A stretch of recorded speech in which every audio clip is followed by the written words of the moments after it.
বিসমিল্লাহির রহমানির রহিম। নেতানিয়াহু যুদ্ধবিরতির জন্য বলছে ফিলিস্তিনিতে যুদ্ধ বন্ধ করবে, আবার একথা বইলি বোম ঠিকই মারছে। আবার যুদ্ধবিরতির নামে বোম তো মারছেই, এরপরে আবার ফিলিস্তিনের খাবারের সমস্যা হয়ে দাঁড়াছে। যেসব ত্রাণ তাদের কাছে পৌঁছাবে সে রাস্তা অবরোধ করছে, বন্ধ করে দিছে, যেন খাবার তাদের কাছে না পৌঁছাতে পারে।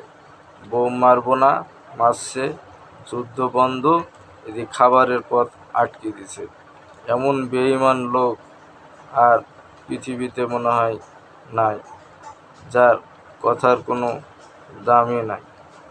মানুষকে অত্যাচার করতে পারে, খালি মানুষকে শান্তি দেওয়ার নামে নিজের ক্ষমতা, বল, শক্তি প্রয়োগ করি নিজের রাজাগিরি ক্ষমতা দেখাচ্ছে।